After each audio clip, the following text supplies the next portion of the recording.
PBS NewsHour, syndicated columnist Mark Shields and New York Times columnist David Brooks joined Judy Woodruff to discuss the week's news, including President Trump's summit with North Korean leader Kim Jong-un, the conclusions of a watchdog report into the FBI's handling of the Hillary Clinton email probe, the politics of the Trump administration separating families at the U.S.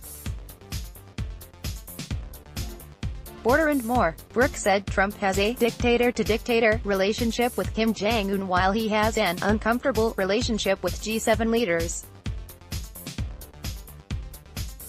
He said Trump has relationships strictly based on urge to dominate and not on friendship, trust, reciprocity, and affection. Reacting to the DOJ IG report, Brooks said the FBI institution basically worked, and that investigations were basically done without a political bias. Brooks defended the conduct of the FBI and said he believes government secrecy is often a good thing, but an open government is not always a good thing. It is, frankly, a little interesting to me to see a lot of Democrats suddenly being in favor for secrecy in government, the NYT columnist said.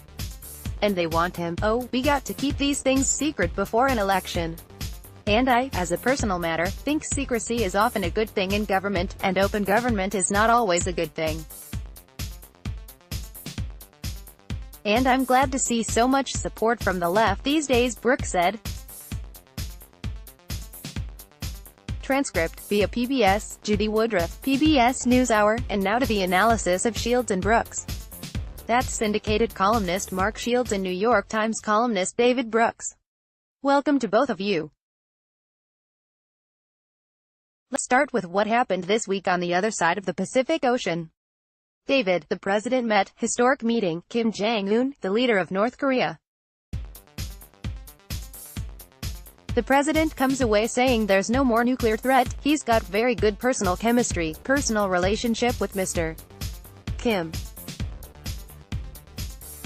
What's your take? David Brooks, New York Times. I read a joke this week that the lion can lie down with the lamb, but you got to get a new lamb each day. So, I give him more credit than a lot of other people that I'm reading. And people who really knew the North Korean situation were terrified 6, 8, 10 months ago that we were really heading in a bad direction and there was some danger of things spinning out of control. And now that doesn't seem to be the case. Now, tensions have settled. There seems to be no risk of any confrontation or war. And so, to me, that's the big story, and that's the lead, and that's a good thing.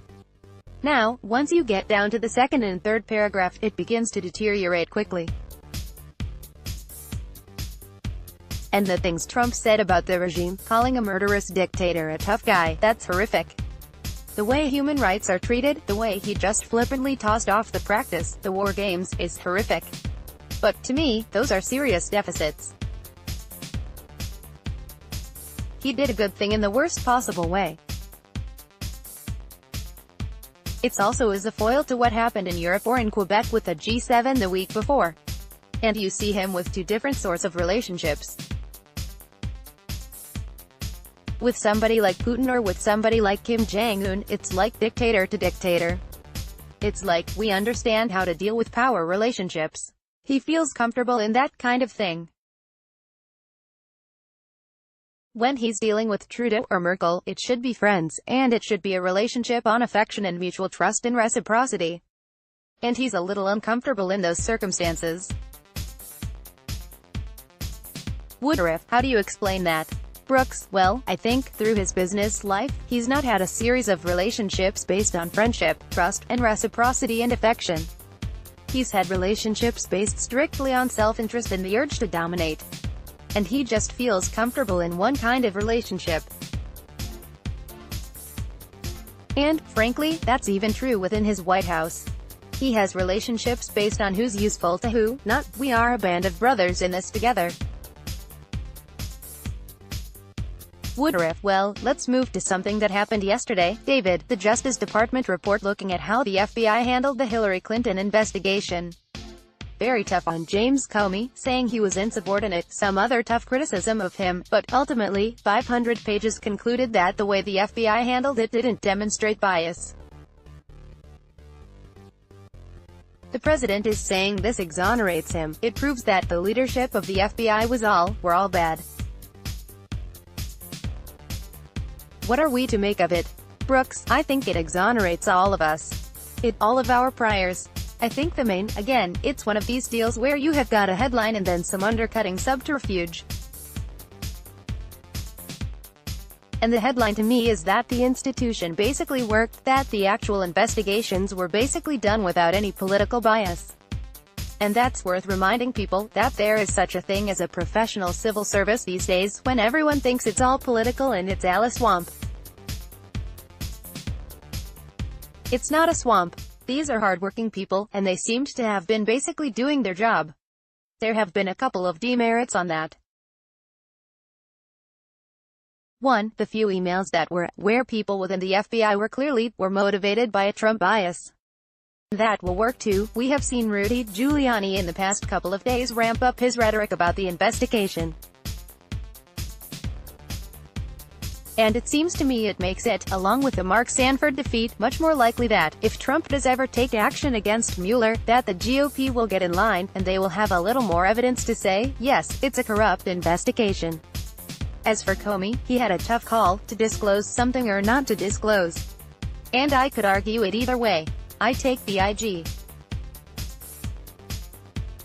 verdict that he made the wrong call. And so he will get some criticism for that, and maybe justifiable.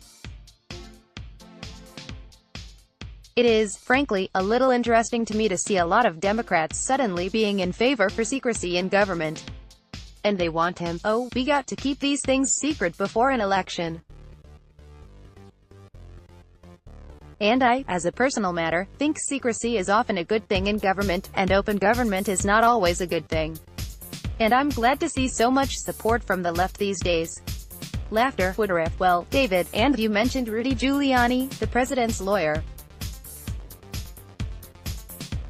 He is now saying, as a result of this report, that the Mueller investigation needs to be put on hold. Brooks, yes, which, again, it's a reminder there are professional investigations. And Mueller seems to be holding a professional investigation. But the emails were bad. And if you believe the deep state is against your guy, Donald Trump, those emails look like a vindication for your point of view. The other thing that's resurfaced again, we keep relitigating the 2016 election, is that the Comey decision to go public cost Hillary Clinton the election. And there is some evidence to that. The polling did shift with that. The only thing I would say is that that story had such effect because it confirmed the key vulnerability that Hillary Clinton brought into the election, that she was part of the corrupt old establishment. And it wasn't what Comey did. It's because it reminded people of what they didn't like about her in the first place. And so some of the error at least was in nominating a person who was exactly wrong on the core issue for a lot of the electorate. Brooks, and then on this issue, I agree with Mark. And I go back to my thing of why he can't deal with friends in the G7. If you take qualities like affection, mercy, charity, compassion, empathy out of an administration, you wind up with policies like this. Administrations of the past could have done this. The law sort of allows it. There's flexibility. Woodruff, in citing the Bible. Brooks, well, and then you cite the Bible on your behalf, which is ludicrousness on stilts. But every other administration said, it's just not who we are. We don't separate families. Maybe there's a legal pretext, but we don't do that. And that's because there is some native compassion and empathy. And that's been drained out of this policy. And it's abhorrent.